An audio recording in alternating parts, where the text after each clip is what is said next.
தோசை ஏன் ஓட்டையாக இருக்கு? அது தோசை இல்லையே. நீ ஏன் புதுசாக ஒன்று கிரியேட் பண்ணாத, நான் சொல்கிறேன்.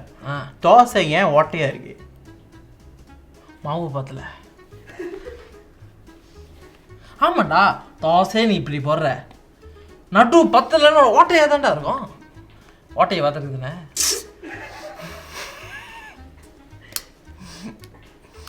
தெரியுமா தெரியாதா? என் தெரிஞ்சுக்க மாவு பத்தல. அதான் சொல்லல. பானை ஓட்டை. ஓ, தோசை நீங்கள் பானையில் சுடுவீங்களா? எந்த காலத்துலேருந்து? தோசை பண்ணலா? தோசை பானையா? தோசை கல்லிடா. நல்லா சொல்ல முடியல. தெரியுமா தெரியாதா? தெரியாது. ஏன்னா தோசை சுடுறோம்ல, சுடுறோம்.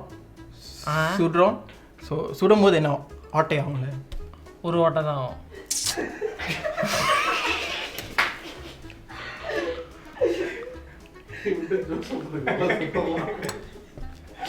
குளிப்பியா என்ன? நான் அவனால தான் சிரிச்சேன்.